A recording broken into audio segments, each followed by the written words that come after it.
नीलनगर नाम का एक गांव था। उस गांव में एक सुंदर समुद्र, उस समुद्र पर जाने के रास्ते पर एक जंगल भी पड़ता था, जिस जंगल में कई लकड़हारे आकर लकड़ियां काटते थे और गांव में रहने वाले मछुआरे समुद्र में मछली पकड़ने जाते थे। ऐसे ही एक दिन रमेश और कपिल अपने कंधे पर जाल पकड़कर समुद्र पर जा रहे थे। अरे रमेश भैया, आजकल समंदर में मछलियाँ कम हो गई हैं। ज्यादा जाल में मछलियाँ फंसती ही नहीं हैं। हाँ, तुम सही कह रहे हो कपिल। समझ नहीं आ रहा है कि क्या होगा। हाँ, लगता है कि मौसम बदल रहा है, इसीलिए ऐसा हो रहा हो। मैं तो विचार कर रहा हूँ कि अगर अभी मछलियाँ जाल में नहीं फंसी तो मैं आज रात को भी जाकर जाल फेंकूंगा समुंदर में। रात में भी जाओगे? पर रात को मछलियाँ मिलेंगी? वो तो पता नहीं, पर कोशिश तो करनी ही पड़ेगी। दोनों समुद्र पर पहुंच जाते हैं। दोनों अपने अपने जाल को समुद्र में फेंकते हैं और मछलियां फंसने की राह देखने लगते हैं। दोनों वहीं बैठ जाते हैं। बहुत देर के बाद जब कपिल अपना जाल बाहर खींचता है, तब उसका जाल खाली होता है। आज भी मेरा जाल खाली ही है। रमेश भैया, आप देखो, आपके जाल में कुछ फंसा है या नहीं? रमेश अपना जाल खींचता है तो उसके जाल में थोड़ी ही मछलियां फंसी हुई होती हैं। देखो, मेरे जाल में तो बस कुछ ही मछलियां फंसी हैं। पता नहीं इतनी सी मछलियां बेचकर मैं क्या कमाऊंगा। लगता है कि मुझे आज रात को आना ही पड़ेगा फिर से मछलियां पकड़ने के लिए। दोनों मायूस होकर चले जाते हैं।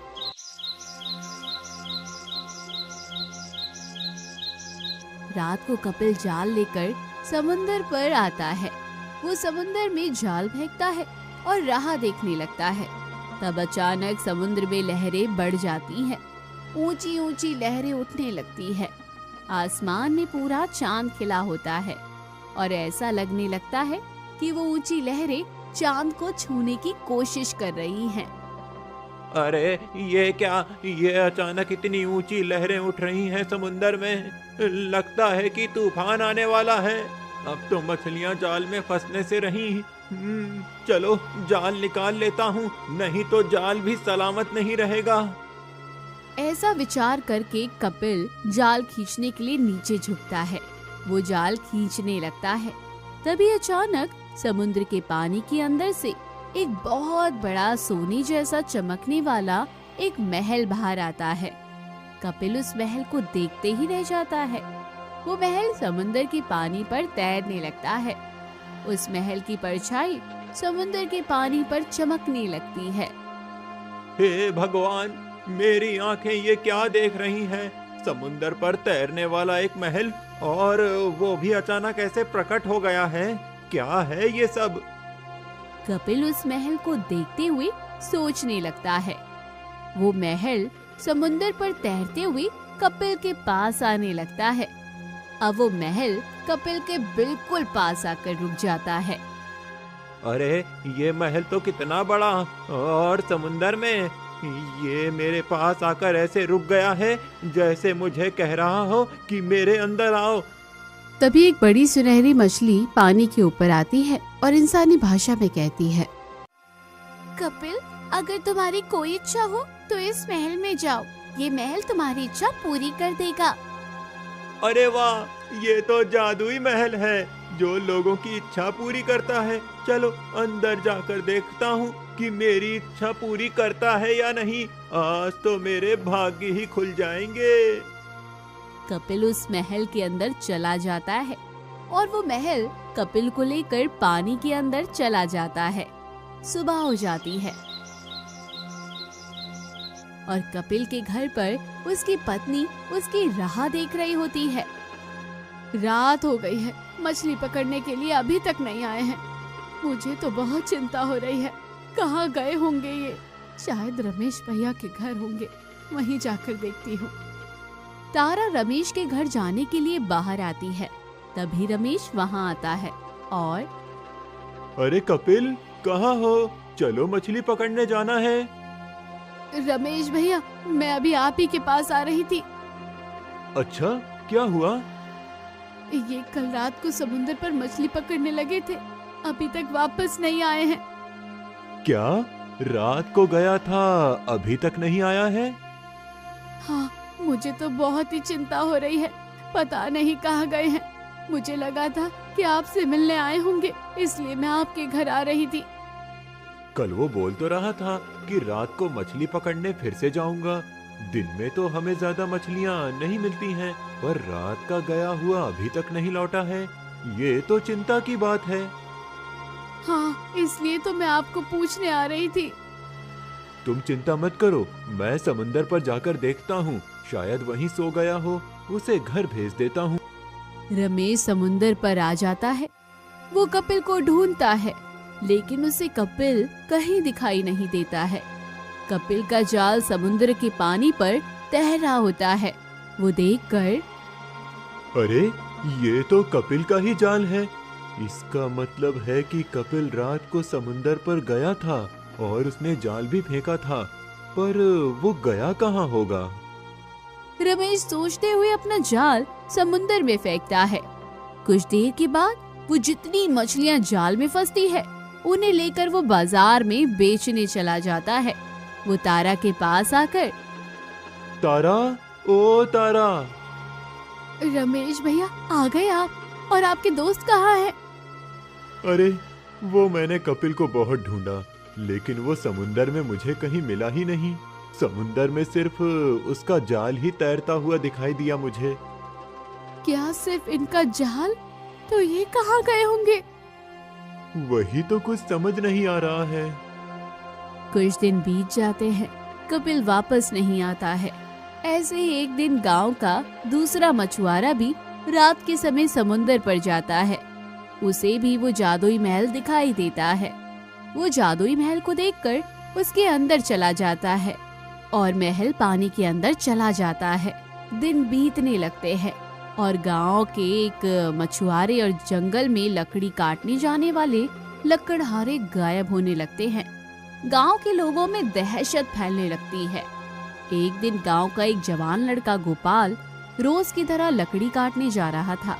तब उसकी माँ ने कहा, बेटा, तुम जा तो रहे हो, पर मुझे बहुत चिंता हो रही है। माँ, किस बात की चिंता? अरे आजकल गांव में क्या हो रहा है पता है ना? सबसे पहले कपिल, उसके बाद गांव के कई मछुआरे गायब हो रहे हैं। तुम जैसे लकड़ी तोड़ने वाले कुछ लकड़हारे भी जंगल से वापस नहीं आए हैं। हाँ माँ, पता है, लेकिन डर के मारे ऐसे घर में तो नहीं बैठ सकता ना। अगर पैसे कमाने हैं तो लकड़ी तो तोड़नी ही पड़ेगी। तुम चिंता मत करो।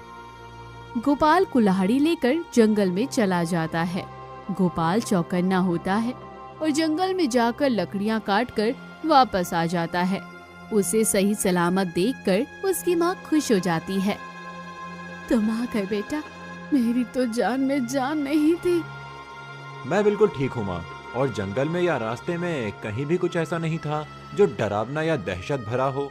माँ, अब मैं बाजार में जाकर लकड़ी बेचकर आता हूँ। गोपाल लकड़ी बेचने बाजार जाता है। बाजार में उसे रमेश मिलता है, जो अपने ठेले पर मछलियाँ बेच रहा होता है। अरे गोपाल, आज तो बहुत सारी लकड़ियाँ लेकर आए हो बेचने के लिए।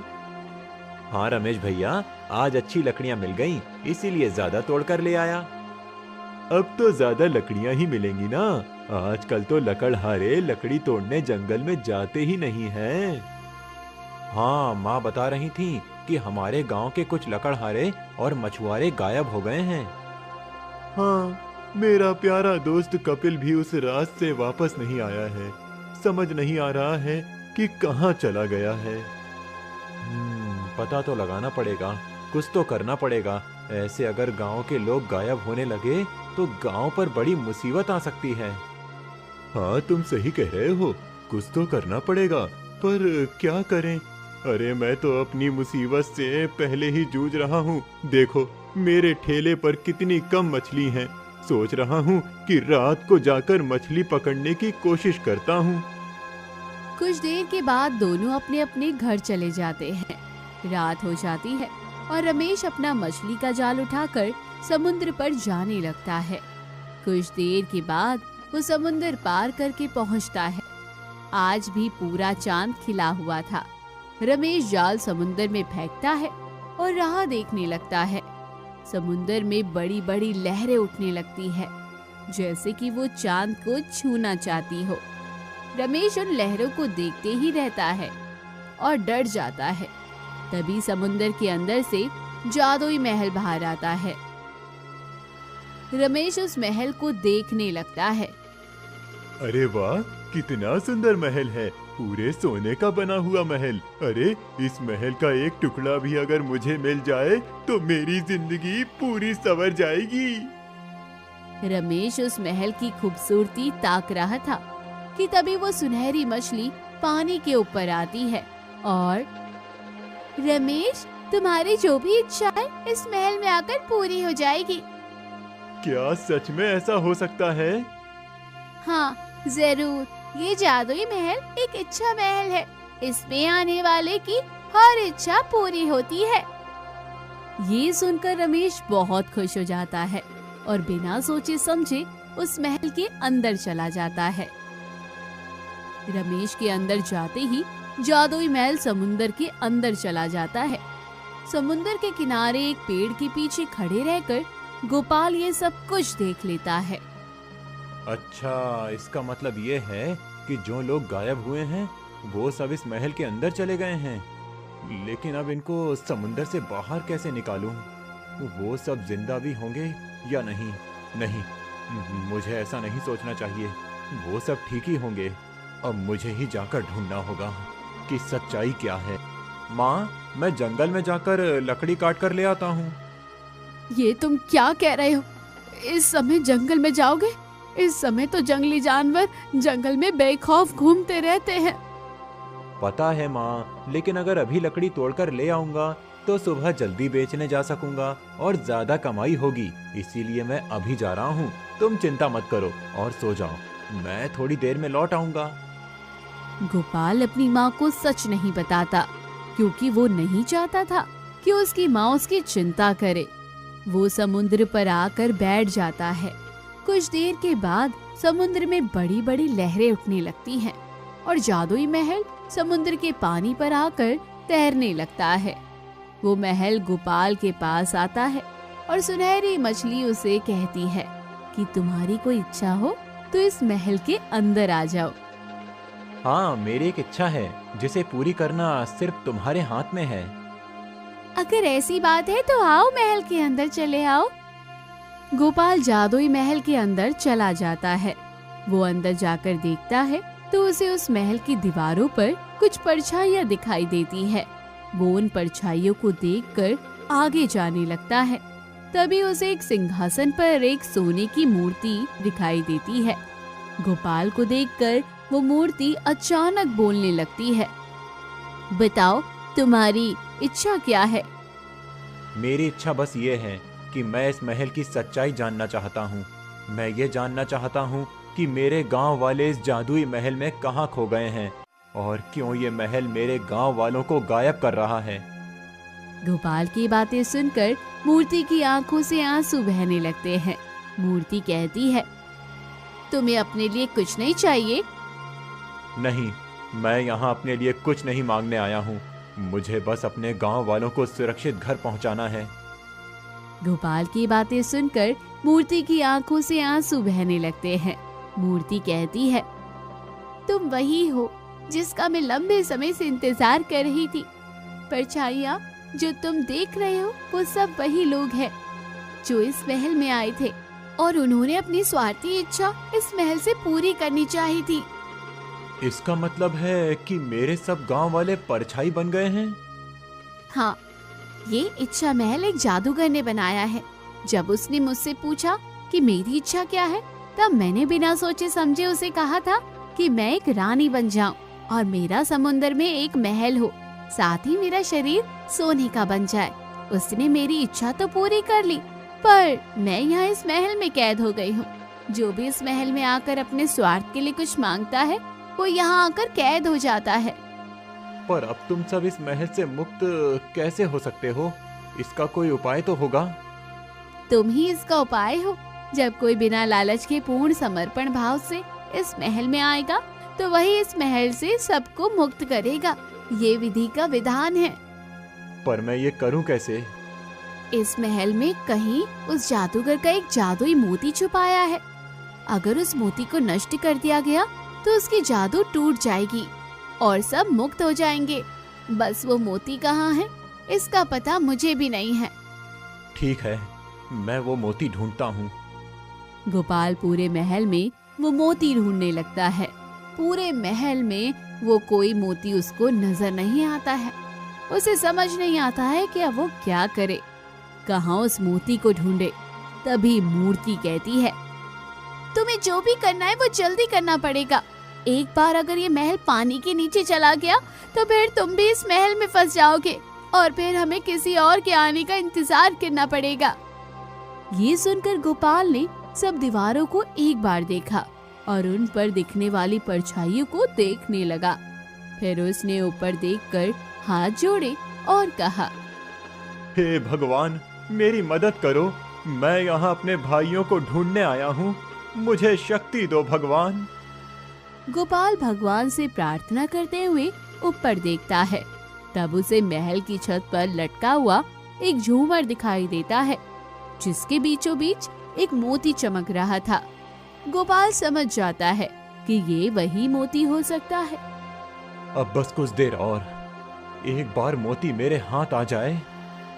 गोपाल उस झूमर से उस मोती को निकाल लेता है और नीचे आकर उस मोती को अपने पैरों से कुचल देता है।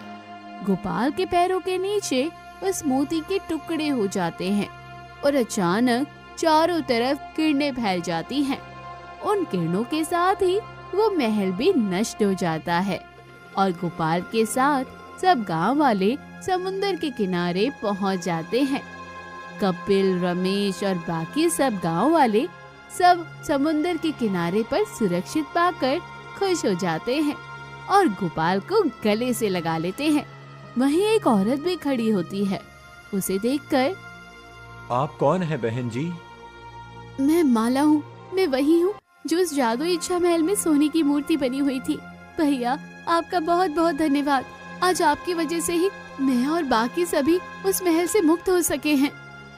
हाँ, ये सच कह रही है गोपाल। हम सब तो उस महल में अपनी स्वार्थी इच्छा को लेकर लालच में गए थे, लेकिन तुमने हम सबको बाहर निकालने की इच्छा की। इसीलिए हम सब अपने परिवार के पास वापस जा सकते हैं। नहीं तो पता नहीं हम कब तक वहाँ फंसे रहते। तुम्हारे इस उपकार को हम कैसे चुकाएंगे?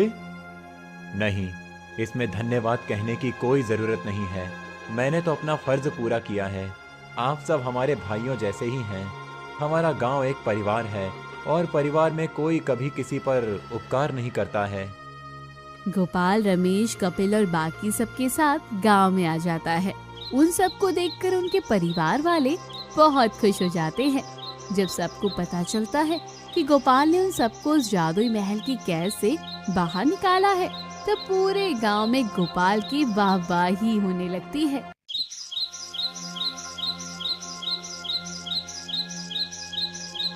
एक गांव में श्यामलाल नाम का एक गरीब मछुआरा रहता था। वो कितनी भी मेहनत कर ले, लेकिन कभी भी उसके जाल में इतनी मछलियां नहीं फंसती थी जिससे वो अपने परिवार का पेट पाल सके। उसका एक छोटा सा बेटा था जो अंधा था। उसे देखकर श्यामलाल को अपने भाग्य पर और भी ज्यादा दुख होता था। एक दिन श्यामलाल और उसकी पत्नी तारा बातें कर रहे थे। ऐसे और कितने दिन चलेगा? कब तक हम ऐसे आधे पेट रहेंगे?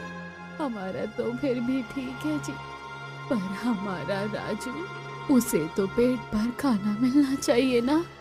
एक तो वो अंधा है बेचारा, ये दुनिया देख भी नहीं सकता, तो क्या हम उसे अच्छा खाना भी नहीं खिला सकते? मैं भी उसी परेशानी में हूँ तारा। मैं भी चाहता हूँ कि बहुत सारे पैसे कमाऊं, राजू को और तुम्हें हर वो खुशी दूं जिसके तुम दोनों हकदार हो। पर क्या करूं, मेरे भाग्य की तरह लगता है समुद्र की मछलियां भी मुझसे रूठ गई हैं। जितनी मर्जी कोशिश कर लूं, लेकिन मछलियां मेरे जाल में फंसती ही नहीं हैं। तो आप कोई और काम ढूंढ लीजिए। कब तक ऐसे गुजारा करेंगे? राजू के लिए तो आपको ज्यादा कमाना ही पड़ेगा। आजकल मेरी तबीयत भी ठीक नहीं रहती। ऐसे में अगर पैसे नहीं मिलेंगे तो क्या होगा? आपको याद है ना, जब हमने राजू की आंखों के बारे में वैद्य जी से पूछा था, तब उन्होंने बताया था कि राजू की आंखें ठीक हो सकती है, पर उसके लिए दुर्लभ औषधि लानी पड़ेगी जो बहुत महंगी आती है।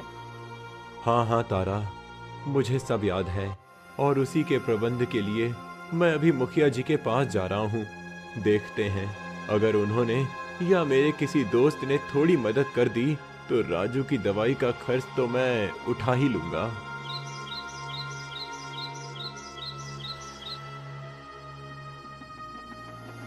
तारा को समझाकर श्यामलाल अपने दोस्त पंकज के पास आता है। श्यामलाल को देखकर पंकज समझ जाता है कि वो जरूर पैसों के लिए आया होगा। फिर आओ आओ श्यामलाल, क्या हुआ? आज सुबह समुंदर पार जाने की जगह मेरे पास आए हो? हाँ दोस्त, तुम तो जानते हो कि मेरे जाल में मछलियां फंसती नहीं हैं, इसीलिए मैं अपने परिवार का पेट नहीं पाल पा रहा हूँ। ऊपर से राजू की आंखों के लिए दवाई का प्रबंध करना है, तो मैं कह रहा था कि समझ गया कि तुम्हें पैसों की जरूरत है, पर माफ करना दोस्त, अभी मैं तुम्हारी कोई मदद नहीं कर सकता हूँ। मैं बहुत उम्मीद लेकर तुम्हारे पास आया हूँ पंकज। मैं समझ सकता हूँ श्यामलाल, पर मैंने पहले भी तुम्हारी मदद की है। मैंने आज तक तुम्हें जितने पैसे दिए हैं उतने ही तुमने अभी तक वापस नहीं लौटाए, और मैं सच कहूँ तो मैं भी अभी तुम्हारी मदद नहीं कर सकता हूँ। श्यामलाल मायूस होकर पंकज के घर से चला जाता है। अब क्या करूं? मुझे तो लगा था कि पंकज थोड़ी मदद कर देगा, लेकिन उसने तो हाथ ऊपर कर दिए। अब तो लगता है कि मुखिया जी के पास जाकर ही कुछ हो सकता है, लेकिन मुखिया जी बहुत लालची है। पैसों के बदले मेरे घर या खेत मांग लेगा, पर अब मेरे पास और कोई चारा भी नहीं है। गांव का मुखिया जयराम बहुत लालची था। गांव वालों के बुरे समय का फायदा उठाकर उनके घर और खेत हड़प लेता था। अब श्यामलाल को मदद करने वाला दूसरा कोई नहीं था, इसलिए वो गांव के मुखिया जयराम के पास आता है और राम राम मुखिया जी। राम राम श्यामलाल, बोलो आज कैसे आना हुआ? वो मुखिया जी, मुझे कुछ पैसों की जरूरत थी, अगर आप कुछ मदद कर दें तो बड़ी मेहरबानी हो जाएगी। हाँ हाँ, अरे मैं तो यहाँ सबकी मदद करने के लिए ही बैठा हूँ। बताओ कितने पैसे चाहिए तुम्हें? आपने सही पहचाना मुखिया जी। हाँ, तुम्हें जितने पैसे चाहिए मैं तुम्हें उतने दे दूंगा, बस उसके बदले मुझे तुम्हारा खेत दे दो। क्या? मेरा खेत? लेकिन मुखिया जी, मैं आपको थोड़े थोड़े पैसे देकर सारा उधार चुका दूंगा, उसके लिए खेत की क्या जरूरत है? अरे श्यामलाल, पूरा गांव ये जानता है कि तुम्हारे जाल में मछलियां नहीं फंसती। तुम अपने परिवार को 2 समय की रोटी नहीं दे पाते हो और कह रहे हो कि मेरे पैसे लौटा दोगे। अरे तुम ठहरे एक मछुआरे, तुम्हें वैसे भी उस खेत की क्या जरूरत है? तुम्हारा वो खेत तो बंजर हो चुका है। हाँ मुखिया जी, लेकिन वो खेत मेरी पत्नी को उसके पिताजी ने बहुत प्यार से दिया है। वो उसके पिताजी की आखिरी निशानी है। हम वो खेत नहीं बेच सकते। अब देखो, अगर तुम मुझे अपने उधार के बदले खेत दे दो तो मैं तुम्हें थोड़े पैसे ज्यादा दे दूंगा। श्यामलाल सोचने लगता है। उसे पैसों की बहुत जरूरत थी, लेकिन खेत बेचने के लिए मन नहीं मान रहा था। वो मुखिया के घर से बिना पैसे लेकर घर चला जाता है।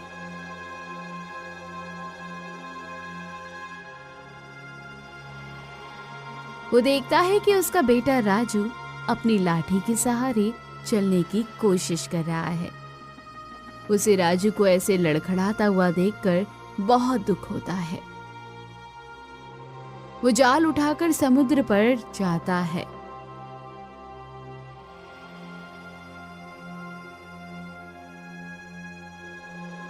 वो समुद्र के लिए पानी में जाल फेंकता है और कुछ देर इंतजार करता है।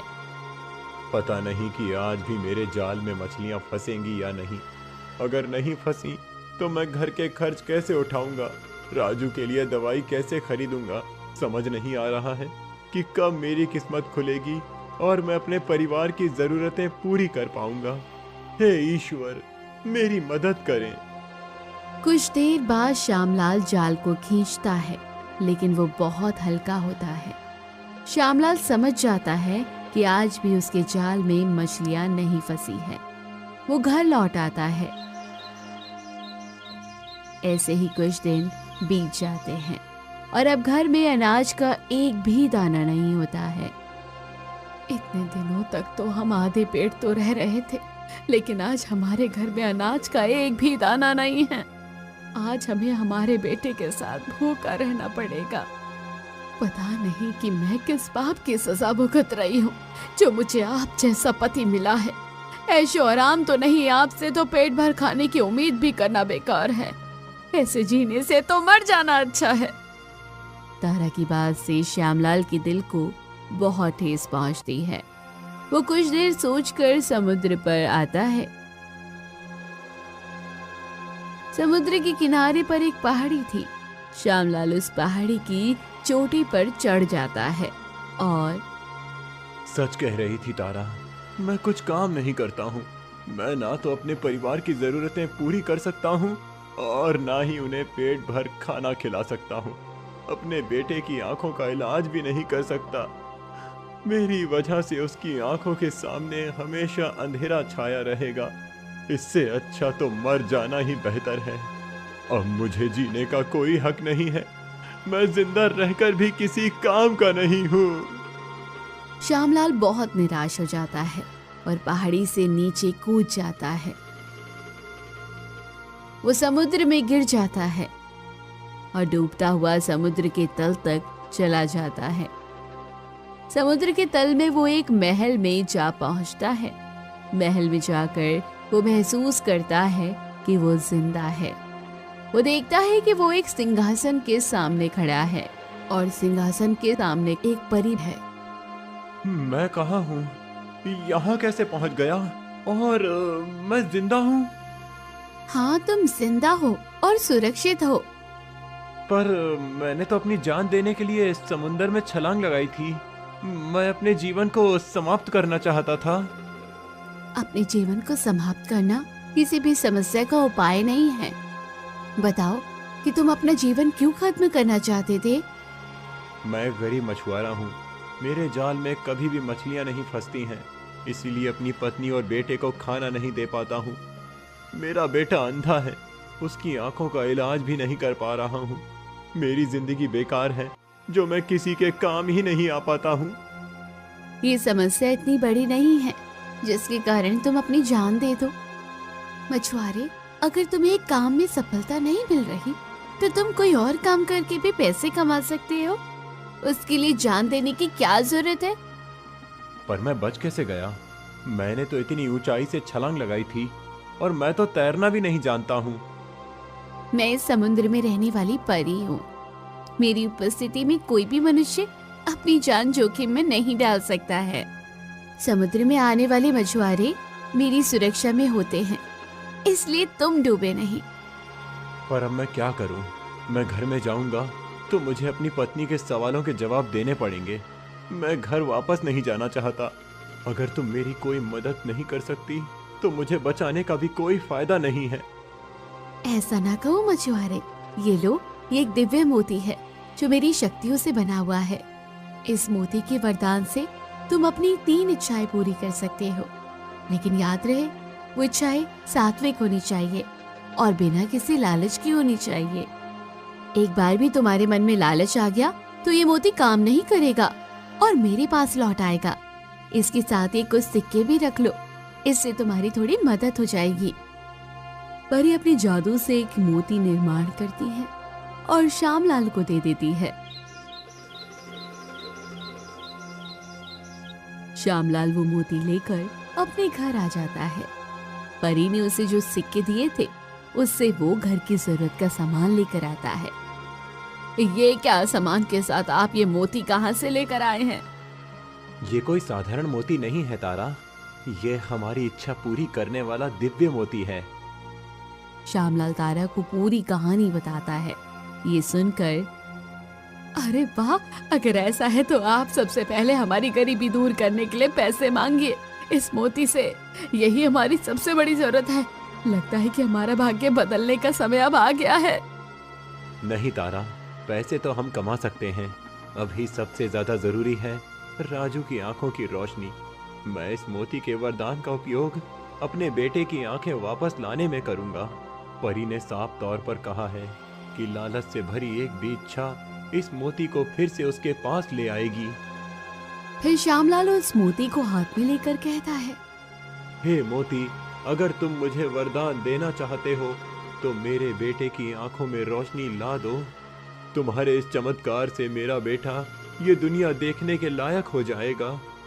श्यामलाल के ऐसा कहते ही वो मोती चमकने लगता है और उस मोती से रोशनी निकलकर राजू की दोनों आंखों में चली जाती है। राजू अब सब कुछ साफ देखने लगता है। आप सही कह रहे थे, हमारे राजू की खुशी पैसों से भी कहीं बढ़कर है। अब राजू देखने लगा था, लेकिन श्यामलाल की किस्मत पैसों के बारे में अब भी उससे रूठी हुई थी। उसे कभी मछली मिलती थी तो कभी नहीं, लेकिन वो राजू के लिए बहुत खुश था। ऐसे ही एक बार गांव में महामारी फैल जाती है। एक के बाद एक लोग बीमार पड़ने लगते हैं। वैद्य जी को उस बीमारी का पता नहीं होता, इसलिए वो किसी पर इलाज नहीं कर पाते। तब पंकज श्यामलाल के पास आता है। श्यामलाल, पूरे गांव में महामारी फैल गई है, मेरी माँ भी बीमार हो गई है। किसी को समझ नहीं आ रहा है कि इस समस्या का क्या उपाय करें। हम मुखिया जी से जाकर मिलते हैं, शायद वो कुछ उपाय कर पाएं। पंकज और श्यामलाल दोनों मुखिया के घर आते हैं। तब उन्हें पता चलता है कि मुखिया जी महामारी से डरकर उसकी चपेट में आने से पहले ही गांव छोड़कर अपनी बहन के घर गए हुए थे। अब क्या करें, मुखिया जी तो नहीं है, जल्दी ही कुछ करना पड़ेगा, नहीं तो गांव में कोई नहीं बचेगा। चलो मेरे साथ, मैं कुछ करता हूँ। तुम्हारे पास कोई उपाय है? हाँ। श्यामलाल और पंकज श्यामलाल के घर आते हैं। श्यामलाल उस मोती को अपने हाथ में लेता है और, हे मोती, मैं दूसरे वरदान के रूप में तुमसे ये मांगता हूँ कि मेरे गांव में जो महामारी आई है और उसकी वजह से जो लोग बीमार पड़े हैं वो जल्दी से जल्दी ठीक हो जाएं। उस महामारी का अंत हो और मेरे गांव में सब स्वस्थ और खुशहाल हो जाएं। किसी को भी उस महामारी की वजह से परेशानी ना झेलनी पड़े। श्यामलाल अपने गांव वालों के प्रति पूरे समर्पण भाव से मोती से ये वरदान मांगता है। फिर एक बार मोती से रोशनी निकलने लगती है और पूरे गांव में फैल जाती है। कुछ देर के बाद बीमार पड़े सब लोग अचानक स्वस्थ होकर अपने अपने घरों से बाहर आते हैं। महामारी का अंत होता है। पंकज की माँ भी ठीक हो जाती है और ये देखकर पंकज श्यामलाल को धन्यवाद देकर उसे गले से लगा लेता है। सबको ये बात पता चल जाती है कि श्यामलाल की वजह से वो सब ठीक हो गए हैं। श्यामलाल भैया, आज तुम नहीं होते तो पता नहीं हम सबका क्या होता। अरे नहीं, ऐसी कोई बात नहीं है। पूरे गांव में श्यामलाल की वाहवाही होने लगती है।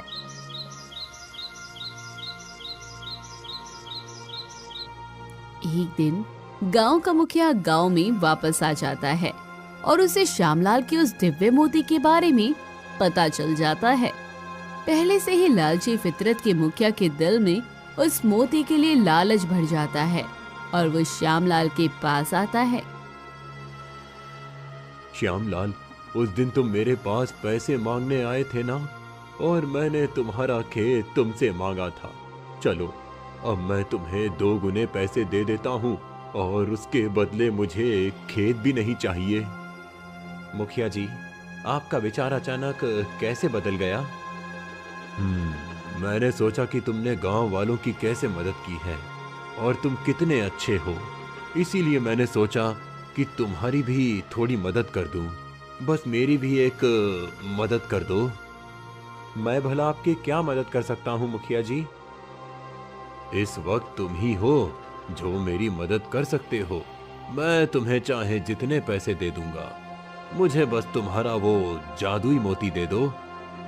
श्यामलाल समझ जाता है कि मुखिया के मन में लालच भर गया है। क्या? नहीं, मैं वो मोती आपको नहीं दे सकता हूँ मुखिया जी। नहीं दे सकते? पर क्यों? अब तो तुम्हारे बेटे की आंखें भी ठीक हो गई हैं। मैं तुम्हें मुंह मांगे पैसे दे रहा हूँ, तो फिर तुम्हें उस मोती की क्या जरूरत है? नहीं मुखिया जी, मैं आपको वो मोती नहीं दे सकता। आप मुझे उसके कारण मत बताइए। अब आप जा सकते हैं, मुझे आपके पैसे नहीं चाहिए।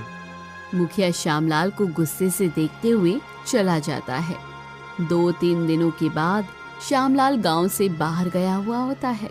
जब वो लौटता है तब श्यामलाल भैया, गजब हो गया, उस मुखिया ने राजू और तारा भाभी को उठा लिया है। अरे, ये क्या कह रहे हो तुम? हाँ श्यामलाल, तुम गांव से बाहर थे, तब मुखिया के आदमी आए और राजू और तारा भाभी के हाथ पैर बांधकर उन्हें अपने साथ कहीं ले गए। वो तो हथियार के साथ में थे। जब हम उन्हें रोकने गए तब उन्होंने हम पर भी हमला कर दिया। जरूर उस मुखिया ने दिव्य मोती के लिए ये सब किया है। मैंने उसे मोती देने से मना किया था। पर अब क्या करोगे तुम? मैं अब उस मोती की मदद से ही राजू और तारा को वापस ले आऊंगा और फिर वो मोती परी को लौटा दूंगा। वो मोती मुखिया जैसे लालची के लिए नहीं है, उसे लौटाना ही सही रहेगा। श्यामलाल मोती से प्रार्थना करता है और मोती से रोशनी निकलने लगती है। कुछ ही देर में राजू और तारा श्यामलाल के सामने प्रकट हो जाते हैं।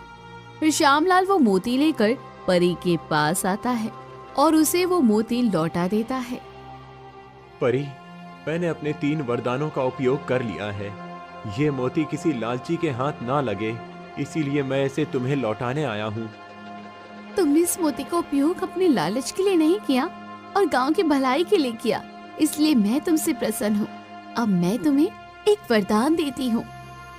ऐसा कहकर परी अपने जादू से एक बक्सा प्रकट करती है और श्यामलाल को दे देती है। इसमें बहुत सारा धन और एक जादुई जाल है। तुम जब भी ये जाल समुद्र में फेंकोगे, वो हमेशा मछली से भरा हुआ होगा। तुम इस धन का उपयोग अपने साथ साथ अपने गांव के लिए भी करना, जिससे तुम्हारे गांव वाले भी बेहतर जीवन जी सके। हाँ परी, मैं तुम्हारी बात याद रखूंगा और इस धन के 1 रुपए का भी लालच नहीं करूंगा। श्यामलाल वो बक्सा लेकर घर आता है। अब श्यामलाल का भाग्य बदल जाता है।